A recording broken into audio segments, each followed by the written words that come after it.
welcome to the Improv Summit, as you can see in the back there. I'm your host, Spencer. As always, with me today, I have a wonderful guest with me, Francisco. How are you today?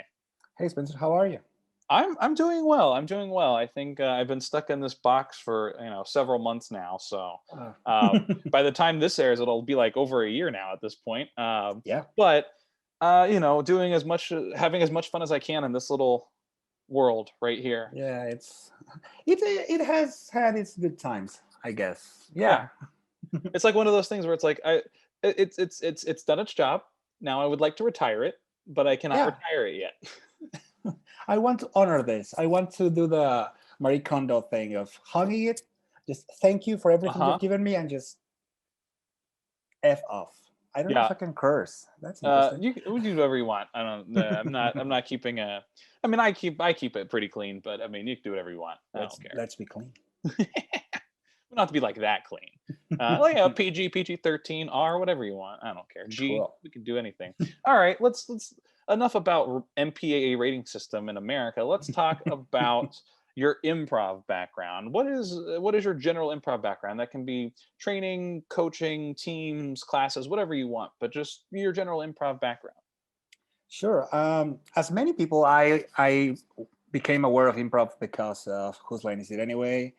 And well, I live in Mexico. I'm Mexican. And yeah, I had cable TV, and it was on, and I was like, yeah, I like the thing these guys are doing. And then again, I lived in Chihuahua, Mexico, which is a state in the north that is far from Mexico City, which is the epicenter of the whole cultural thing. Mm. So I wasn't. There was not enough for me to search for that, but I had a work thing to do here in Mexico City for about a year. It became longer. Now I live here. I've been here for 7 years. Mm. And part of the things that kept me here was that there was offering of stand-up first. But through stand-up, I learned there was an improv scene here. So I started doing improv. And from then I became aware of long form, and that was what hooked me, and started doing everything I could. And now I'm teaching and coaching and playing and taking a whole lot of online classes. That's awesome. That's awesome. I love it when people who do improv are like, I love doing this, so I keep taking this, I keep doing this, I keep doing this, and just kind of immersing themselves in improv. Because I feel like there are like three types of people, I guess, Hmm. and probably not, but one is the people who just like are like, I never want to do improv, don't ask me to do it, I never want to do it. There are the people who are like, I need to do it for X, Y, or Z purpose, Hmm. and then there are the people who like really want to do it. Yeah, And I mean, there's probably more subdivisions, but I think those are like the main three, which I guess is with anything, it's a yes, maybe, no. I guess that's really kind of how it is. But I feel like it's great to talk to people who are just immersed in improv and love doing it. Because hopefully, if you're watching this or listening to this, you want to do improv now. Yay! Anyway, let's actually kind of diving into that. What specifically drew you to improv? As opposed, like, you said you did stand up, and through that you found improv, but like what drew you specifically to improv, and what kept you kind of continuing to take improv? yeah. That's a good question. I think ever since I was a teenager, I was in love with comedy in general. Mm. So I was like, yeah, I love watching, and I watched movies and sitcoms and Whose Line and everything I could uh, in comedy. And yeah, I liked watching it. Then coming here, I started doing stand up, and I was like, yeah, I can be kind of good at this. And improv specifically, I think I was having a really demanding day job around 2014, 2013. So getting into stand up was a lot of editing and doing open mics and getting up there as many times as possible. And it became really difficult for me to continue doing that. Uh, this kind of makes me look lazy. But then I said, okay, improv, I do not need to do all this preparing thing. Mhm. And I love the structure of it. And I love how you can play and how can you can do comedy and find your voice, your comedic voice in general through it as well. And when I became aware of long form and game based improv, I was like, yes, this is the thing I want. I can do kind of sketch, kind of improv all together, and that's amazing. So I think it happened to me that I liked comedy, and I was a comedy nerd.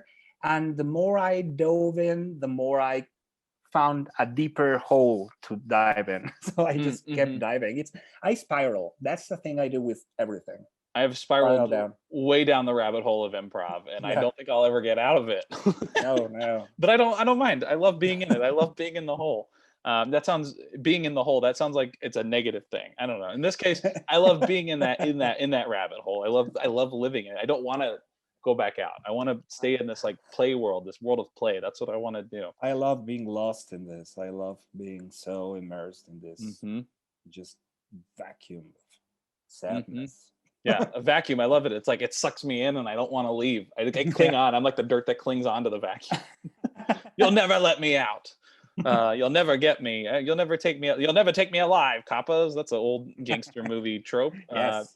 But speaking of this, with all this like vacuum cleaning and rabbit holes and all these Mm. fun things, do you have any types of improv that are your favorite? Whether it's short form, long form, genre, narrative, whatever the case is. Do you have any favorite types of improv, or I guess any favorite improv games or warm up games that you like to play to get you in the mood for a class or a Mm. show? Interesting. Well, I think I game-based long form has become my thing. I started doing short form, and I was like, yeah, I like this. But something about long form, about finding the game by yourself and making choices, I guess, because you take away everything external, and it's all about you and the other person, and finding something between you and them. Uh, so I started doing it, and it was intoxicating. I loved it, Hmm. and the more I delve into it, the more I like it. It's really good, and I think sometimes us long form heads get very precious about it and start poo-pooing everything else. Like, yeah, short form, oh, come on, that's just some party games, whatever. And narrative, we are kind of bored by it or something. I don't know. Hmm. But I respect that. I believe there are certain skills that make you a better short form or narrative improviser, and it's very, very challenging to do those kinds of. I mean, coming up with a story and drawing an arc and everything. It's really, really something. Genre work. It's also something that is. It takes a lot of merit. But yeah, long form is my thing. And about exercises and stuff, I love the park bench of truth. I think it's a really good exercise because it's very, very long for me. And Hmm. as a warm up, I love Assassin Protector, I guess is the name. It has many names. It's just kind of a silly warm up. And yeah, scene work. I love everything scene work and everything silly, I guess.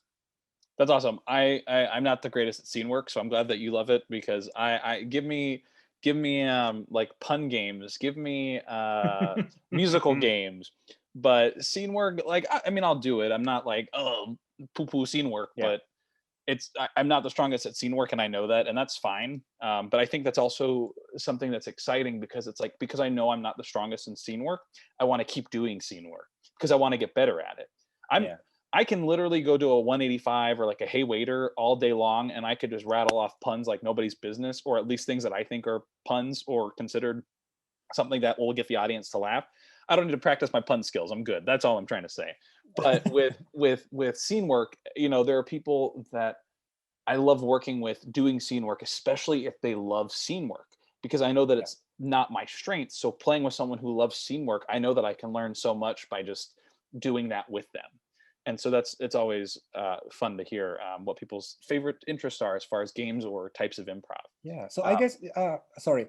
no, go ahead. Back in my watching Whose Line, I loved Scenes from a Hat. To me, was like incredible. It was like, yeah, coming up with witty things. It was like, yeah, that's my shit, and I loved it. It was, I believe, if I had to do a short form game, that would have been one of the Mm, that is more about wit and the world's worst. It's also a really funny thing to do. mm, Um, So yeah, I believe that's a really really fun thing to do. Not something I do actually, but yeah, everything punny, and Yeah, puns are my everyday life. So yeah. I keep my art separate from my life. There you go. Yeah. I think that I don't think I've ever gone on one of these. I don't think I've ever gone on one of these shows that I host um without having a pun at some point during Mm. the show. So far I don't think I've had one yet. So maybe throughout we'll find one. But yeah, there's I usually get a lot of puns in there. So Let's see who gets there first. yeah, we'll see. We'll see. We'll see. I don't know if I have any more puns in me. We'll see. We'll see what happens. I think I've literally expelled and exhausted all of the puns that exist. They're just gone. There's no more puns that I can use because I've used every single pun that exists. That's a Mm. lie. That's not true. Anyway, that being said, I want to talk about improv from a non-performance aspect, which is great Yeah. because I always have a lot of like actors and comedians and all of these people on here. But you work like a non-performance based job, and so I want to know: are there any elements of improv that you find that you're able to apply to a non-performance, non-comedy, non actor related um, event place? I don't know what work outside of, I guess, elements outside of improv, elements outside of improv. Are you Yeah, yeah, able yeah. to words, I say this a lot too on these, I say Mm. words that I can't think of, but like are there anything you feel like transfers over or translates to non-performance or into like daily life? Yeah. Yeah, sure. I mean, I've always thought of myself of someone not as hippy dippy about improv. Like, yeah, no, I'm not gonna do the whole thing that improv is life, and but it actually kind of is. I've Hmm? found in my life in general that bringing this two concepts in particular. One of them, making choices. I believe when you make a choice, it's always better than the alternative of not making a choice. And I think it is as just as on stage, it is rewarded to make a choice. And maybe that choice will lead nowhere. It will lead you to a path that isn't as pleasant, maybe. But then again, then you take the no mistakes thing, and it's like okay, I learned from this. I will learn to be wrong in many other ways. So that should be fun. Mm, So that's one. And the other one is about being enough. And I think especially long form goes for this about you don't need to invent anything. You bring a lot to the stage. Everything that is you is enough on stage. But also you have to understand as a human being, as a person, that you are enough after all, mm, and mm, you are good enough in ways that you can be. I think I remember listening to a podcast. It was the Pack Theaters podcast, I think, that was hosted by Miles Stroth. He was mm, interviewing a teacher of his. The name escapes me right now. And well, if any person seeing this has ever become aware of Miles Stroud, he's like a tough guy. He's mhm, like great voice and everything. And he broke on that interview because he was thanking this teacher, and I'm not remembering the name, and that's killing me. Because that teacher instructed him to be himself and told him that he was enough, and he mm, wasn't aware that was something that he that was important. Uh, so he was totally moved. And BOC Brian O'Connell, friend of the program, mhm, he also has a disciple from Miles. He also has this whole philosophy of being enough, of being interesting, but also that it's not like an instruction to invent. It's like just be you. That's interesting. mm, So I love that. mhm. That's great. Being you, it's goes back to, I took iOS was the first place I did improv like professionally, I put that in quotes because I don't know if it's like, it's me learning still, but Yeah. and the book that they have you read is called Truth and Comedy. Yeah. And this idea of like, I've learned it was so much easier for me to pull from actual truth that I know, and I can rattle that off and I won't forget what I said, because I'm not making it up. Like, it's like, I mean, I'm making it up because it's improv, but it's like if someone's like, "Oh, you're a history teacher, you know all about history," and I'm not great with history, but I can pull something that I know in history. It's like, yeah, of course, Duck and Cover, that was the hit jam back in the day, back in the 1950s. Duck and Cover, because the Cold War and there were bombs and whatever, and like it, and like I can remember that, but it's like that's almost more fun to me because I'm making it up, but I'm pulling from actual stuff that interests me or stuff that I really like, so I'm able to be me. And I think Yeah. that's a great point. That being said, Mm. if I want to be me, how can I be a successful improviser besides being me? And successful is a loose term, I feel like, because I also want to give a shout out to BOC for saying successful, saying to call it a successful improviser instead of a good improviser. So to you, what makes a successful improviser, whatever that means to you? Interesting. Um, Successful improviser. I think that would be. I can only think being someone that someone else likes to play with. Mm, I think, and by that it entails a lot of skills and a way to approach improv. Being good listener, making choices, and giving gifts. Um, I mean, being yourself is part of the whole deal and a big part of it, mm, but you have to also externalize it. So that's something in itself, just being able to making choices that are according to that, just not holding back, don't not being coy. I believe that's a whole lot of stuff behind being hmm. yourself, but it does help. I mean, coming back to Miles Stroth, and I'm now gonna talk about an anecdote of someone I don't even know. Well, we were on a class. Maybe I was on a class with him, but I believe it was something like first time he felt like he was doing good. He was well into his first scenes and shows, and he wasn't feeling all that good about himself. Mm, And then he was on a scene, and this goes back to the example you gave about history and stuff. And he had a partner that kept pimping him about, now you are the Secretary of State of Dwight Eisenhower. And mm, they were always just giving him those kind of things. And he was on one of those scenes, he was kind of a general, and they were talking about invading uh, Iran, I believe. And he was like, okay, I don't know anything about this. hmm. So he just said, oh, yeah, it's the one on the left, right? And the room apparently exploded about that because everyone is like, we don't know anything about this. So just being able to be himself and recognizing things he doesn't even know on stage was relatable. And I believe, yeah, being relatable, being human is part of being successful in improv. So Hmm. yeah, I think that's a good example. Yeah, that's great. On stage can be something successful. Oh, you Yeah. flipped. Am I flipped? No, Oh, I think you froze for a second. ah, So maybe yeah. that's what happened. Huh, weird.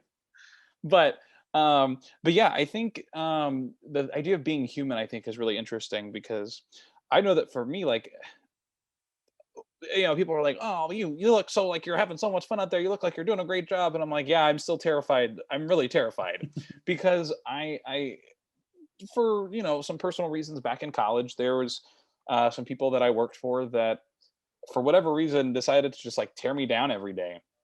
And so I lacked a lot of confidence moving out to Los Angeles and all this stuff, and it took me a while to find the confidence to feel like I could be myself.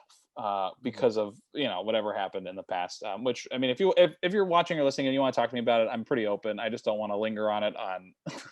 It's about the improv summit. It's not about my life. But it was just an internship in college. It's not like it's nothing exciting, but like it's not like family related. Like I love my family's great. Okay, Um, now I'm gonna be Mark but Myron, and let's talk about this. Just it was just I just had an internship where like I was told like I hit rock bottom. I was the worst intern. I was backed into a corner one day. Like it was a lot. But so it was just a little traumatic for me. But yeah. improv allowed me to be human, and I discovered when I had fun and I was able to like break down that barrier of the confidence, it made me feel a lot better. And it also made me realize that when I make a like an oopsie, and I don't even want to say a mistake because mistake feels like such a harsh word, that Mhm. like I'm not really making mistakes in improv. I'm just there are I think it was also BOC that said this, there are good choices and there are better choices. And there Mhm. are like it's like or there are like good choices and great choices. There's no bad choices. I mean, there are bad choices like Yeah. sexism, ableism, racism. Like we don't; those are bad choices. But but overall, there's no bad choices. And when I realized that and was able to like take the boundaries that I had given myself of my confidence out of it, and like it's okay, like feel free to fail. It's okay for me to go out and like do a scene where it's like um sorry, what did you say? And it's like someone saying something that I have no idea what they're saying, and it's like my character is just like, sorry, what'd you say? Ah, yeah, okay, I totally get what you're saying. I get it right here in my brain. I totally get it, and like I still don't get it. So they keep talking, and I'm like, yep, yep, yep. And so there's like everyone's like waiting for this payoff, and it's fun because I've learned that like instead of me going as Spencer, like I don't know what's going on, I can, as the character, go, I don't know what's going on, but take Spencer out of the equation. So it's the character who doesn't know. It's not me that doesn't know. If that made any sense at all. I tried to make it make sense. And I don't know if it did, but if you don't understand what that means, send me a message in the YouTube and I'll respond and try to explain it. It's my Capricorn brain that's like I'm like frustrated with myself because I can't explain it. I'm not frustrated with anyone but myself. But anyway, that being said, um, a lot of times people have they take classes, they do shows and all of this stuff, and I have a hard time remembering anything I do in improv unless it's recorded and sent to me. But then watching it back is also kind of an interesting experience, um, because it's not so fresh in the moment. But do you have any memories of any like memorable, whether they're good or whether they're maybe not so exciting, but any memories from like a class or a show or anything that you're like, I love this, or like, oh, this was so rough, but I laugh about it to this day. Mm, I think I'm a bit like you that I just forget things. It's kind of challenging, and I believe Hmm. online improv has this. You can just write stuff down. Let's say that. Hmm. I mean, if you're doing a herald, it's like, okay, I have the premises here, I have the suggestions, so I just can just make a little note here, and everything's fine. Uh, but yeah, I'm trying to remember. I mean, I've had some fun moments, I guess, playing with certain people. Mm-hmm. It's been good, but I don't remember the specifics. It's okay. I do that. Like I'll do a scene. Like if it's a herald, I'll do a scene, and then I'll like it's like okay, I have to go back on and be a character, and it's like my turn to do a second beat. I'm like, what did I do in the first beat? I like don't even remember it that far. And then like someone will come in, they'll do something, and they like make a really big strong choice, and I'm like, I understand that you're making a big strong choice. How should I react to that as this character that I don't remember from before? And so it becomes like that thing. So like I have a pretty good memory, but for whatever reason in improv, my short term Mhm. memory is like it's just like I don't remember anything at all. I mean, long term memory is like off. My short term memory kicks in. It's like, you did a scene, good job. You're never gonna remember this. And I'm like, but I need to. I need to do the second beat. I need to do the third beat. So I get that it's like, ugh. But yeah, Yeah. so a lot of people have these like memorable moments, but a lot of people also have memorable experiences from what the audience felt. I don't know if you have anything where you're like where you're watching a show or where you're watching a show as an audience member, or a show that you did where you're like the audience was so into this, like they were loving this. I don't know if you have anything like that, because I know that some people really like as an audience member, I know when I'm like loving a show, like I'm really into it, and it's obvious. It's obvious, not obviously, but it's usually when I'm not giving a suggestion. Like when I give the suggestion, I feel like either I'm like super like I'm gonna make sure that they do my suggestion justice, or which it's like whatever. It's low stakes. It's improv, but it's also high stakes. But it's also low stakes. But then Mhm. two, or I'm just like, well, I gave the suggestion, so now I can't have any fun because I gave the suggestion. So I just like try to. I'm like I try to avoid suggesting things. I try to avoid hosting the show if I can. I don't like to even get the suggestion. I'm like, it's too much pressure. Don't. I don't want to do it. but but I guess going back and now I'm talking about myself, which was not the point of the improv summit. But do you feel like as an audience member that you've had any of those moments where you're like, I dig improv, like a show that you remember going to, or something that you remember seeing that was improvised as an Mhm. audience member that really touched you in some way or made you excited about improv? Yeah, I took my New York, UCB New York 101, and I had a class requirement of watching a couple of shows. I saw way more than two.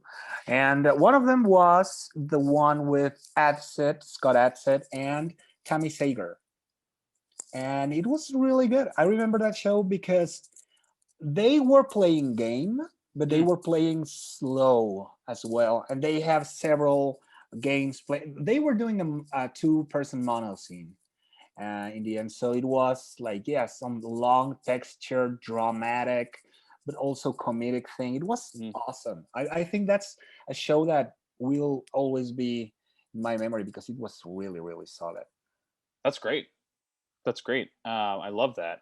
I love, and like I'm like, oh yeah, there's all these shows that made me feel great as an audience, but I honestly can't remember what they were. I just remember like, but I remember like certain moments. Like I'll remember like a show, I won't remember anything about it, but I'll remember like one like line of dialogue, and I'm like, oh, that was so fun that that was said. Or like in musical improv, I'll remember like a specific rhyme or like a Mhm. specific joke to get to a rhyme that I think is fun. Or when I'm in musical improv, I tend to remember a lot more because I'm like, I try to second guess myself. I'm like, oh, if I had rhymed with this would have been a better rhyme, and I gotta not do that. So if you're watching improv, don't second guess your choices. They're great choices. Mhm. Just go with your first choice. Your first choice is the best one. Your teacher will tell you how to fix it, which is that's how you get better is by learning how to adjust. But your choice was right because you made it for a reason. Yeah, So that's what I would say. it's kind of interesting that one because there's the first choice thing, which is something that I can endorse, but there's also the del close, go to your third thought Hmm. thing. So it's Hmm. like a balance. So as you say, once you go through classes and workshops and stuff, you learn how your first choice can be something beyond the expected, Mm, probably. mhm, mhm. That's true, and you'll start to I think you'll start to pick up on that a lot, like, I'll be like, "Oh, this is my first choice," like, beginning improv, like, "This is my first choice, here's my second choice, here's my third choice," but the more I do it, the more I go straight to that third choice, like you were Mhm. talking about, it's like the more I can start to just pick up on that, where it's like, let me just really dive in and, like, throw myself for a loop. Yeah. Um, cool, do you have any, there's always a time in the show where I do plugs and pitches, do you have any plugs or pitches that you want to, talk about? Hmm. Well, if there's anyone listening in Spanish, I'm part of the Assembly Mexico. We teach classes, we have workshops, we have shows, and I wrote a book in Spanish as well about long form, which is doing okay, like 2 stars. Two people have done some work in Amazon, and I'm about to release it in English eventually whenever I finish Great. cleaning up the copy. Great. I love it. Do you wanna, promote the classes in Spanish? Like Just in case? speaking Spanish. Yeah, yeah, if you want to, just in case. I mean, I don't know who's listening or All watching. right. Si alguien habla español, me está escuchando en español, saben que estoy hablando en español. Entonces, en The Assembly México tenemos clases que pueden gustarles acerca de formato largo, long form, basado en juego de la escena, que es algo que casi no se ve en México. Entonces, si quieren, pueden tener informes en la página de The Assembly México. There you go. Great. Just in case. I mean, who knows? Hey. You never know. You never know. There's always. I know with the a podcast that I'm doing, we have a listener from Germany. So Oh. who knows who's listening, and who knows whose first language is what, and which is great because you might have someone who is a Spanish speaker who is learning English but can also speak Spanish very well. Yeah. So you never know. So maybe we'll get you some people to the Awesome. assembly Mexico. So I have one final question for you, Okay. which is the reason this improv summit exists. Mm. And I prepped you for it ahead of time, so you had some time to like marinate. I love using that word marinate because it reminds me of food, and I'm hungry all the time. So I'm hungry for knowledge for improv.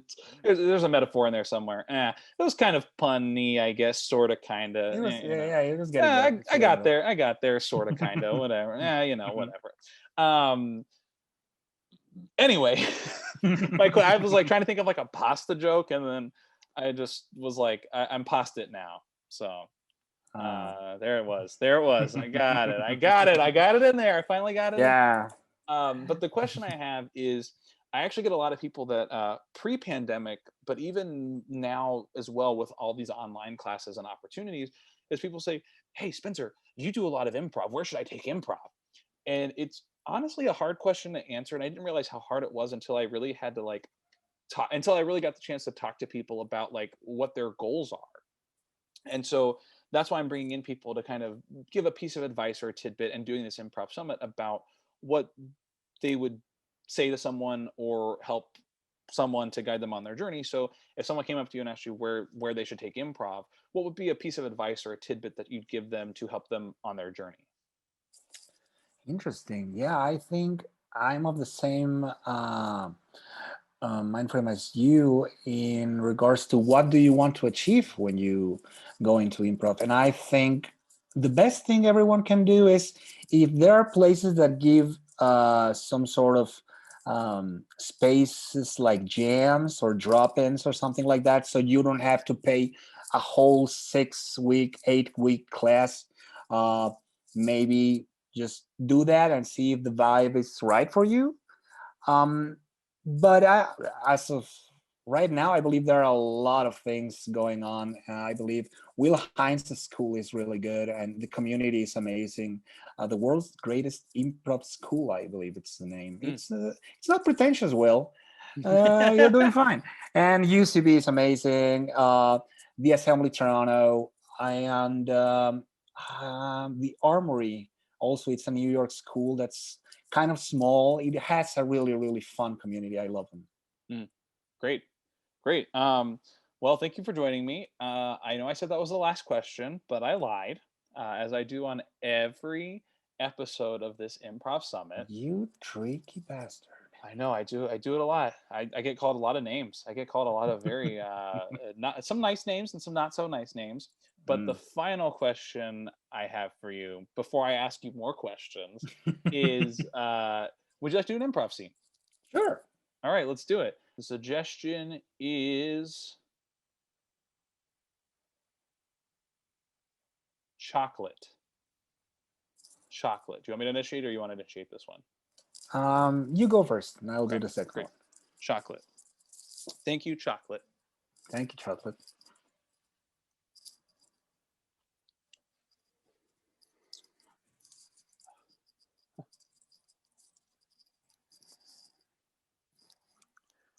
I feel like this scented tanning lotion is going to be the perfect thing for the market. It's just going to be the absolute best. Yeah, I mean, you came up with the idea. I was on the fence at first because ants, and they just the scent of chocolate could be like they would be drawn to people. But yeah, I True. guess it could work. It smells amazing. Yeah, thanks. It's my own recipe.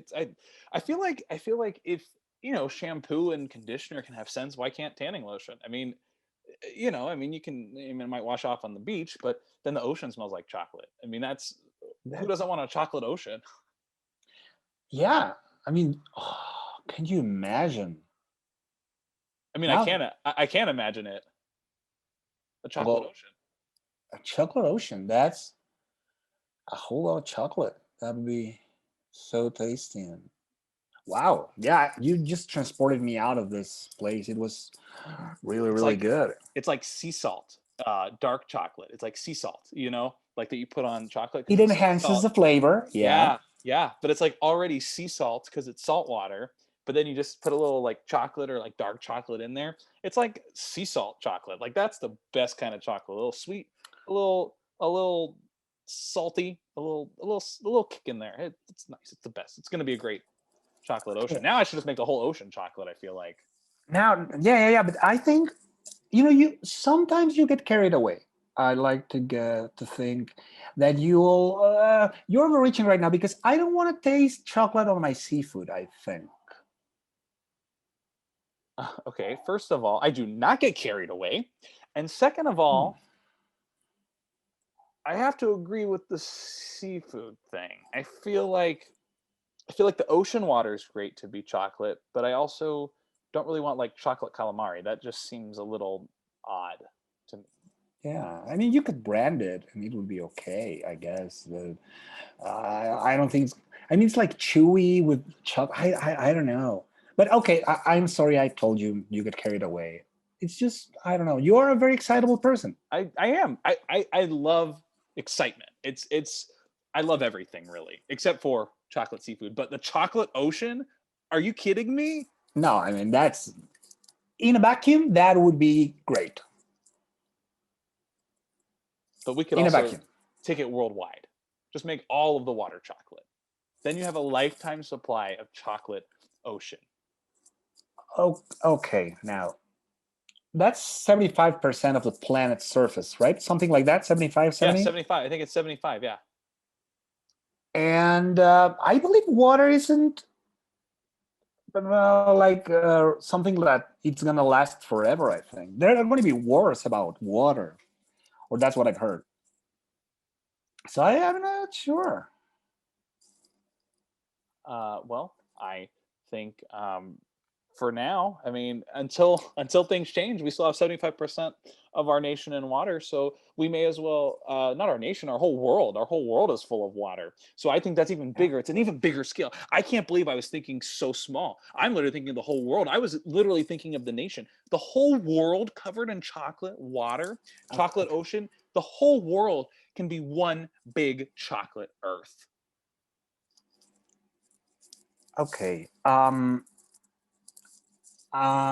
Yeah. It could happen hypothetically. When you were hired here as part of Spectre, we are a global corporation. We are obviously villains, and we are worldwide in our scope. Um, your plans are interesting. I kind of dig the way you think outside the box without not talking about lasers or nuclear things. Um, but yeah, that even I don't know. We've had some really far-fetched plans, and this chocolate water seems unattainable. I think. So you don't like the idea. I'm sorry. I'm the one who has to shoot down the planes. Not literally. We have guys for that. But I'm sorry. I have to shoot down your ideas because I'm the guy in charge of budget. So I have to see things real, like what we can accomplish uh, in actual terms. So I'm sorry. Sorry, I didn't mean to cut you off. I was just going to say, you know what's cheap? What? Water that already exists in the ocean. Why not just throw a little bit of chocolate in there? It's cheap. It already exists. It no, yeah, the water thing. I am on board because yeah, there's a lot of it. But the chocolate, where do we get? I don't know. I'm sorry. I believe I am kind of a downer, and I'm sorry. Okay, I am sorry. Hey, I mean, chocolate's abundant too. You literally can get chocolate from anywhere. What do you mean from anywhere? I mean, the cacao. It's a powder of chocolate. You literally can just like make it exist. You just you can buy chocolate at a store. You can buy bulk chocolate. Chocolate's cheap in bulk. You can take it apart. You can get it's pretty easy. It's pretty easy to find chocolate. Just throw some in the ocean. Chocolate Uh, syrup. Get a whole thing of chocolate syrup and just and just, yeah, just sprinkle it in the ocean. Just You know what? I've been very, very critical and judgmental about this, but the way you did this, you were like blowing life to your dream. And I believe I shouldn't be in the way of that. So I'm still in charge of budget, so I will not approve, but I will quit so you can fulfill your destiny. And maybe the next guy will be, or girl, will be more accommodating to your projects. okay, great. I love this idea. Well, let me know when you resign. Wow, you're not, I will not be missed, right? Not at all. If you're not going to buy me my chocolate ocean scheme, then I don't really care. See ya. I was just trying to be nice. I was trying to engage in conversation, but if you're not feeling it, then I'm gonna take my business elsewhere. But you're leaving, so I'll just stay here and flip the business. Yeah, take the business same place, and I will be just out of the door. Uh, wow. Okay, so yeah, I think I'll spend more time with my family stuff. Living in a hollowed out volcano, it's just not the greatest thing in the world, I guess. You know what? You know what could spew out of that volcano if you put If you chocolate in it. say, "Oh Jesus," Scene. A word is soap. soap, Soap.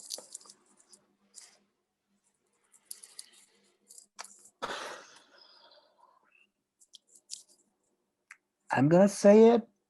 Some people here have to take care of their hygiene more. I'm the only other one here. Are you talking about me? I'm just putting it out there. I'm not assigning blame. I believe this is a workplace and we have to be professional and we have to be professional about our bodies. So this meeting is about that. I'm sorry that I want to go work out at 6 in the morning and then come straight here to work. I mean, if you started, meetings maybe at like 7:30 or 8, I'd have time to take a proper shower. But I don't think that I'm trying to be healthy. I'm trying to be fit. I'm trying to be active so I can be alert and awake for the day. Now, listen, Albert, this is not about you. This is a workplace meeting. And I am just getting it out there. We are not assigning blame. We are not pointing fingers. It's just a general thing, something we have to have in mind. It's just, let's keep it in mind. I understand. I'm just saying that this is a meeting between you and me. There's no one else here. So you can cut the crap. Like, I know that you're talking to me directly.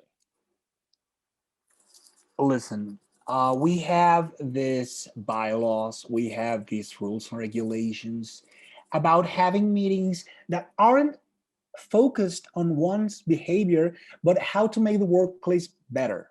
We think of a whole, okay? And yes, we are a two-part operation. I believe it's good. It is streamlined that way, but we have to follow our guidelines, and that's why I am telling this to everybody. So you can feel safe.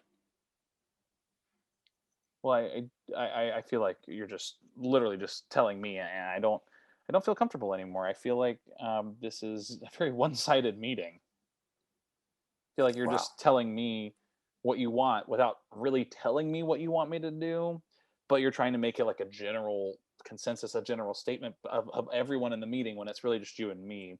And I'm sure you're not talking about yourself, so I'm assuming you're talking about me.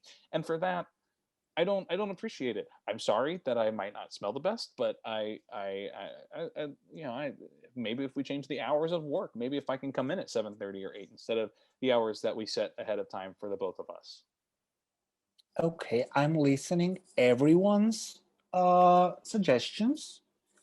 It's Everyone just it's has, just me. There's no other suggestions. It's just me. and as a part of this whole thing, I value your opinion as much as anyone else's. You know what? Let's open this. It's I'm going to just me. open the suggestion box, okay? And I'm Okay. going to read. This is something about everyone. So I have this very specific blue paper. That's interesting. That's a nice color, by the way.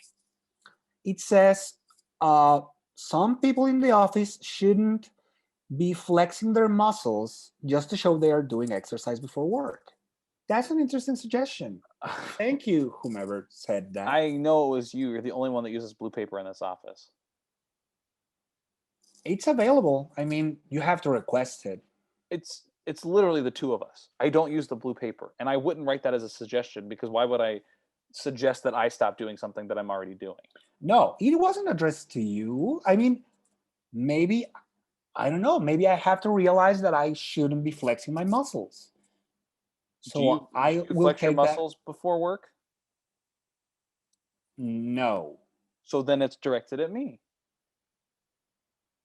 Okay, then maybe take that with a grain of salt, but also, just be aware of what's out there in the environment. Do you want a cookie? Scene. Do you want a cookie? Thanks everybody so much for coming to the Improv Summit. That's Francisco. I'm Spencer. See you next time. Bye.